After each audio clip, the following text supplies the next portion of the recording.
প্রিয় ভাই ও বোনেরা, আসসালামু আলাইকুম। একটি চমৎকার খবর দিয়ে শুরু করি।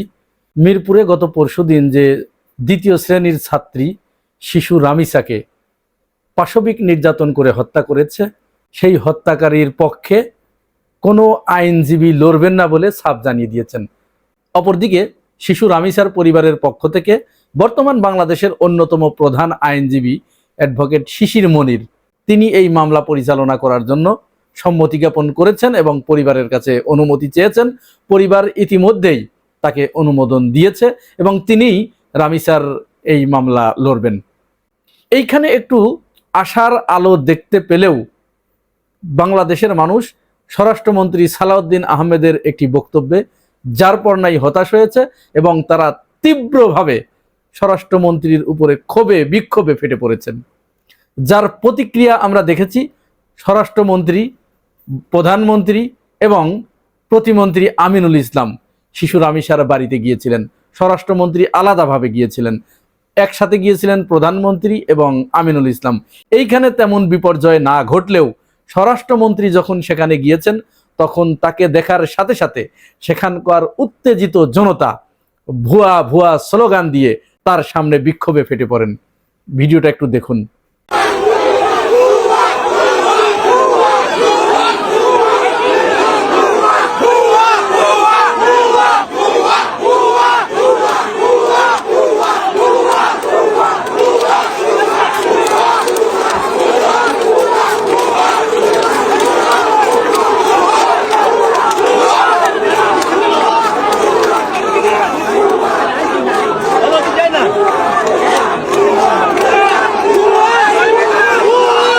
এই যে বিক্ষোভ প্রদর্শন করা হলো, স্বরাষ্ট্রমন্ত্রীকে অনাস্থা জ্ঞাপন করা হলো, তার প্রতি যে মানুষের আস্থা নাই, তিনি যে আইন শৃঙ্খলা রক্ষা করতে ব্যাপকভাবে তিনি ব্যর্থতার পরিচয় দিয়েছেন, এইটারই বহিঃপ্রকাশ হচ্ছে এই বিক্ষোভ। এখন এই যে স্বরাষ্ট্রমন্ত্রীর প্রতি মানুষের অনাস্থা এত দ্রুত কেন এরকম জমে উঠল? কারণ তার কিছু অতীত কর্মকাণ্ড তাকে বিতর্কিত করে তুলেছে। এরপরে তিনি রামিসার এই ধর্ষকের বিচার চেয়ে যখন চারিদিকে বিক্ষোভে ফেটে পড়েছে, সমস্ত দেশ উত্তাল, মানুষ এই হত্যাকারীকে অতি দ্রুত প্রকাশ্যে ফাঁসি দেবার দাবিতে যখন রাস্তায় নেমে এসেছে, তখন তিনি সাংবাদিকদের এক প্রশ্নের জবাবে বলছেন, আমরা তো মধ্যযুগে ফিরে যেতে পারি না। শুনুন একটু আগে, তারপরে কথা বলি। আমরা এখন মধ্যযুগে নাই, আমরা আধুনিক যুগে। আইন সংস্কারটা একটা চলমান প্রক্রিয়া। সমাজের চাহিদা অনুসারে, সময়ের চাহিদা অনুসারে সকল আইনকে আপ টু ডেট করতে হয় এবং যুগোপযোগী করতে হয়, সেগুলো চলমান প্রক্রিয়া। সেগুলো তো আছেই। বিভিন্ন আইনে অবশ্যই আমাদের কিছু কিছু সংশোধন আনতে হবে, সেটা আমরা দেখব।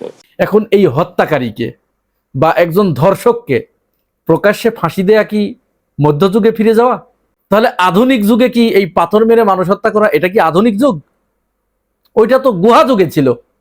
তাহলে আপনি মধ্যযুগে নাই, তো আপনি তো এখন আছেন গুহা যুগে। তো প্রস্তর যুগে আপনি যদি থাকেন, সেই প্রস্তর যুগে আপনি আসেন না, এক ধাপ আগান, মধ্যযুগে আসেন, তারপরে না হয় আধুনিক যুগে প্রবেশ করেন। কারণ দেশ তো ইতিমধ্যে প্রস্তর যুগে চলে গেছে। চাঁদা না পেয়ে একজন ব্যবসায়ীকে প্রকাশ্য দিবালোকে রাস্তার উপরে পাথর দিয়ে নির্মমভাবে হত্যা করা হয়েছে। তো এটা পাথর ব্যবহার করতো কারা? ওই প্রস্তর যুগে, অর্থাৎ আদিম যুগে, প্রাচীন যুগে। তা আপনি সেই প্রাচীন যুগ থেকে বেরিয়ে আসেন, আপনি আপাতত মধ্যযুগে আসেন। দেশটা তো একবারে আপনি আধুনিক যুগে আনতে পারবেন না।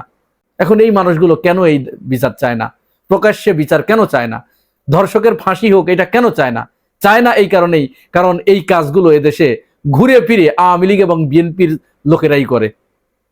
কোনো না কোনো ভাবে তারা আওয়ামী লীগ এবং বিএনপির রাজনীতির সাথে জড়িত। তাহলে জামাত ইসলাম চাচ্ছে ধর্ষণকারীর বা হত্যাকারীর প্রকাশ্যে ফাঁসি দিতে। কারণ এই যে নজিরটা স্থাপন করতে পারলে হয় কি, অন্য কেউ পরবর্তীতে এই কাজ করার সাহস দেখায় না, সে হিম্মত হারিয়ে ফেলে। আর যখন মানুষ দেখে, দেশের মানুষ যখন দেখে যে যে কোনো ধরনের অপরাধ করে পার পাওয়া যায়, বরং এখানে যিনি ভিকটিম, পদে পদে তাকেই বিপদের সম্মুখীন হতে হয়। যে দলের একজন সদস্য, তার মুখে দাঁড়িয়ে আছে, মাথায় টুপি আছে, সে তার মহিলা নেত্রীর কাছে বলছে ঢাকা থেকে নেতা আসবে, তার মনোরঞ্জনের জন্য একজন কম বয়সী মেয়ে লাগবে, আপনি কি এটা জোগাড় করতে পারবেন? তাহলে এরা তো এই কাজটা করে। তো এরা যখন এই কাজটা করে তখন এটা তো ধরা পড়বে, কারণ 10 দিন চোরের একদিন গেরেস্তর। ধরা যখন পড়ে যাবে তখন ফাঁসি দিলে পরে ক্ষতিগ্রস্ত কে হলো? ওই দলটা ক্ষতিগ্রস্ত হলো। এই জন্য যে কোনোভাবে, যেহেতু আওয়ামী লীগ এবং বিএনপির সাথে এই চোর, গুন্ডা, চাঁদাবাজ, মাস্তান, ছিনতাইকারী এগুলো এই দলটির সাথে জড়িত, এই দুটি দলের সাথে, এই জন্য তারা কখনোই চায় না এদের এই ধরনের শাস্তি নিশ্চিত করা হোক। হ্যাঁ, এখানে আমরা এটি বিশ্বাস করি যে তাড়াহুড়া করতে গেলে অনেক সময় ভুল হবার সম্ভাবনা থাকে। কারণ একটি হত্যাকাণ্ড ঘটলে, একটি ধর্ষণ কাণ্ড ঘটলে এর সাথে হয়তো অন্য কেউ, কোনো রাঘব বোয়ালও জড়িত থাকতে পারে। সুতরাং কেউ একজন স্বীকার করার সাথে সাথেই যদি তাকে ফাঁসি দেওয়া হয় বা বিচারের মুখোমুখি করা হয়, তাহলে এখানে মূল অপরাধী হয়তো আড়ালে থেকে যেতে পারে।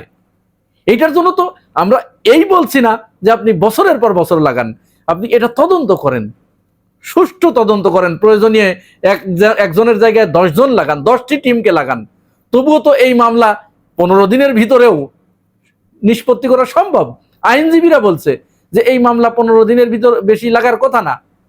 তাহলে 15 দিনও যদি হয়, মানুষের আবেগ থাকতে থাকতে যদি এই শাস্তি মানুষ দেখে, এই যে যারা এই কাজটি করেন, একটা শিশুকে যখন ধর্ষণ করা হয় তখন এই শিশু, সে যেমন হেল্পলেস হয়ে যায়, সে যেমন অভিভাবক শূন্য হয়ে যায়, তার ভিতরে এই জিনিসটা কাজ করে যে আমার এই মুহূর্তে সহযোগিতা করার বা উদ্ধার করার কেউ নাই, আমি নিশ্চিত এখানে আমি মরতে যাচ্ছি।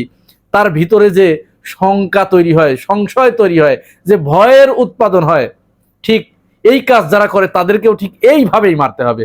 ওদেরকে এমন ভাবে মারতে হবে বা বিচার করতে হবে যাতে ওর ভিতরে এই জিনিসটা জাগ্রত হয় যে আমি আর কিছুক্ষণ পরে মারা যাব, বা আমি অমুক সময় মারা যাব, আমার কেউ সহযোগিতা করার লোক নাই। অর্থাৎ ওকেও ঠিক হেল্পলেস করে ফেলতে হবে, কেউ তাকে সহযোগিতা করতে যাবে না, এবং তার ভিতরে সে এইটা শুধু প্রহর গুনতে থাকবে যে অমুক সময় আমি মারা যাচ্ছি। এই যে মানসিক শাস্তি, এটা সবচেয়ে গুরুত্বপূর্ণ।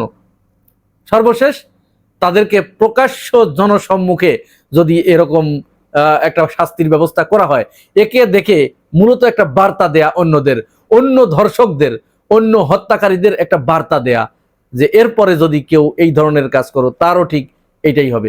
এবং এটা কিন্তু খুব বেশি করার প্রয়োজন নেই, অল্প 5-10টা উদাহরণ তৈরি করতে পারলেই বাংলাদেশে এইটা অনেকটাই নিচে নেমে আসবে বলে সবার ধারণা। কিন্তু এরা সেটা করবে না। এরা সেটা না করে বরং কি করছে, এই সমস্ত অপরাধীদেরকে তারা বাঁচানোর জন্য, তাদেরকে সাপোর্ট দেওয়ার জন্য, শামসুজ্জামান দুদু মুতকাণ্ডের যিনি হোতা, মুতে যিনি বাংলাদেশ ভাসিয়ে দিতে চেয়েছিলেন, বালুর ট্র্যাক যদিও ভাসাতে পারেন নাই, সে বলছে দেশে যত অপকর্ম হচ্ছে সব জামাত শিবির করছে। হ্যাঁ, জামাত শিবিরই তো করছে। এই যে চাঁদাবাজিগুলো সব জামাত শিবির করছে না? 5 আগস্টের পরে 277 জনকে দলীয় কোন দলে, নিজের দলের ভিতরে মারামারি করে হত্যা করেছে একজন আরেকজনকে। এরাও তো সব জামাতের, তাই না? গুপ্ত জামাত, তাই তো? আপনার দলের ভিতরে এরা সব জামাত শিবির ঢুকে পড়েছে। এই যে ছাত্র দলের কমিটি নিয়ে সারা দেশে যে তুলকালাম কাণ্ড, এগুলো তো সব জামাত শিবির, তাই না? এই যে টেন্ডারবাজি নিয়ে, দখলবাজি নিয়ে সব মারামারি, এগুলো তো সব জামাত শিবির, ওরা তো সব জামাত শিবির করে না? এই যে এত এত চাঁদাবাজি হচ্ছে পথে পথে মোড়ে মোড়ে, এগুলো তো সব জামাত শিবির করছে, তাই তো? মানুষের যখন মাথায় পচন ধরে, সম্ভবত তখনই একজন মানুষ এই ধরনের কথা বলতে পারে। আওয়ামী লীগও এই ধরনের কথা বলতো, বলে নিজেদেরকে জাস্টিফাই করার চেষ্টা করত, আর জামাত শিবিরকে হত্যাযোগ্য করে তুলেছিল। এখন এরাও তাই বলছে। কখনো মির্জা ফখরুল বলছেন এদেরকে নির্মূল করতে হবে, আর দুদুরা বলছে যে সমস্ত অপকর্মের মূল হোতা এরাই সব অপকর্ম করছে। ক্ষমতায় তো বিগত 54-55 বছর ধরে এই বিএনপি আর আওয়ামী লীগই ছিল। ধরে নিলাম বিএনপি এই নিশ্চয়তা আমাদের দিক যে এদেশে জামাত শিবির না থাকলে একটা চাঁদাবাজিও হবে না, একটা ধর্ষণ হবে না, একটা হত্যাকাণ্ড হবে না, বিল দখল হবে না, খাল দখল হবে না, জলমহল দখল হবে না, এই নিশ্চয়তা বিএনপি আমাদের দিক। আমরা জামাত শিবিরকে এদেশ থেকে তাড়িয়ে দিচ্ছি, দিক বিএনপি দিক। জামাত শিবির তো ক্ষমতার বাইরে চিরকাল। তাহলে এই অপকর্মগুলো কারা করছে? আচ্ছা, মেনে নিলাম এই অপকর্মগুলো জামাত শিবিরই করছে, বিচার কেন করছেন না? আমি মেনে নিলাম এই যে ধর্ষক, যে সে যদি জামাত হয় তার বিচার করো। জামাত তো বলেছে প্রকাশ্য দিবালোকে ফাঁসি দেওয়া হোক, আপনারা কেন তা করবেন না? কিসের আশায়, কিসের লোভে, কিসের স্বার্থে এইখান থেকে আপনারা বিরত থাকছেন। প্রিয় ভাই ও বোনেরা, আপনারা কি মনে করেন এ ব্যাপারে? আপনাদের মতামত জানাতে পারেন মন্তব্যের ঘরে। আর আপনি যদি আমার এই চ্যানেলে নতুন হয়ে থাকেন তাহলে চ্যানেলটি সাবস্ক্রাইব করে পাশে থাকবেন। আজ এ পর্যন্তই, ভালো থাকবেন, আল্লাহ হাফেজ।